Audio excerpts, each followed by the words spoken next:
these things together. We worked on a few boards, so please give a huge Effie warm welcome to Todd Sullivan, everybody. Todd Sullivan!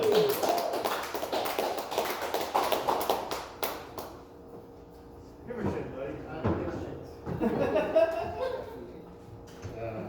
You guys will have to let me know when this is done if I did indeed give her shit. I'm already stressing out about the microphone. You see comics get on stage and they take the microphone off like they've been doing it 100 times, and I just kind of wanted to do that, and then I fumbled it. Hey guys. I was going to open by talking about how is everybody doing. Personally, I'm nervous, but I'm not sure that there's enough people here to make that make sense. I was going to comment on ditch porn. I did not see a lot of ditch porn in my adolescence, but it was a lot of forest porn. So it's very similar, just porn lying around in the woods. My assumption, though, is that we just lived near a really horny Sasquatch.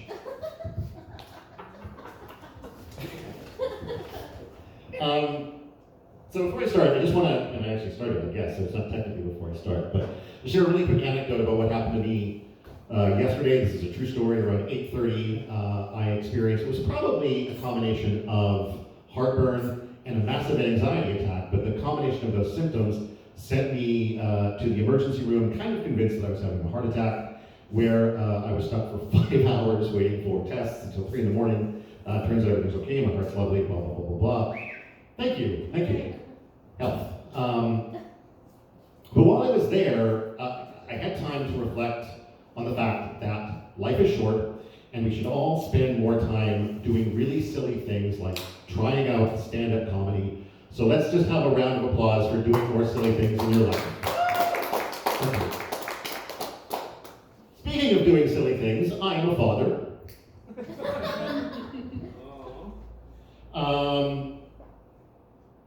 It wasn't a recent thing. My daughter was born 10 years ago when I was 38.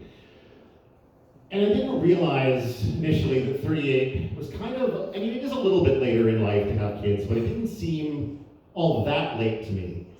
Until I started encountering random people coming up to me on the street and saying things like, "Oh, she's so cute. Is that your granddaughter?" Excuse me, what? No, I happen to be a 38-year-old man in a sexually active relationship that is still capable of having children. Is that so hard to believe? Well, while we're asking, random questions, would you like to know if I'm pregnant too? Because I'm not. Unless it's a food baby, which that does happen sometimes. I think of it more as a beer belly.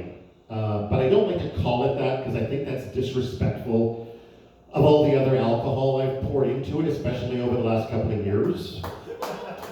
I know I've got a little corner that's just whiskey down there going, "Screw you, buddy, I did a lot of work on that one."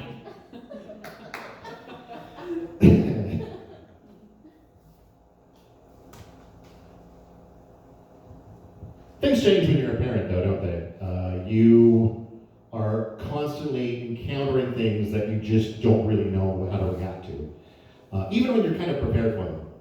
And this started for me day one, in the delivery room, the day she's being born, or in her case, extracted, because it was a C-section. So picture this: it's probably 9 in the morning. My girlfriend at the time has just been sliced open and had a living thing pulled out of her. It's now screaming and purple and weird looking, and there's blood on the floor, and there's nurses everywhere, and there's a doctor, and her parents are just outside the door, and they're wheeling her out of the room, and everything's fine. And this nurse comes up to me and says, "Do you want the placenta?" In hindsight, I probably should have said no. But you're there in that moment of chaos, and in the back of my head, I'm thinking, well, it's probably better to have it and not need it than to need it and not have it, right? So, yeah, okay. And then, you're just stuck with a placenta. Like you take it home, and it comes in great packaging. You know, I don't know, has anybody had a? That's a weird question. Never mind. But it comes in great packaging. It's in this big red bag with like biohazard labels on it that looks like you're carrying something from a zombie outbreak. And you get to bring that home, and then you bring it home. Guess what? This is organic matter. You can't just leave it on the counter until you figure out what to do with it. So into the deep freeze it goes, and as soon as it's there, I mean, it's easy to forget about it at that point, right? You just got a freezer with the friggin' placenta in it.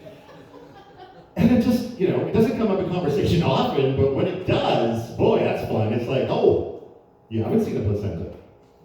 I got one. You wanna come downstairs? I've got a whole freezer full of like weird organs in it.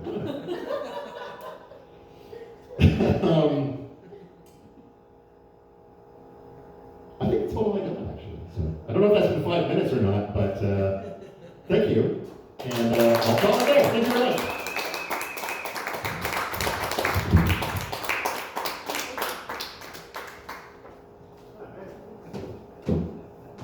Todd Sullivan, everybody. Give some for Todd Sullivan.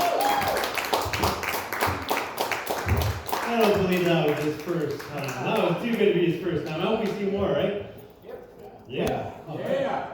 So just a couple more quick jokes before I bring up your headliner, Bong Joon-ha. Just because more people have come, so.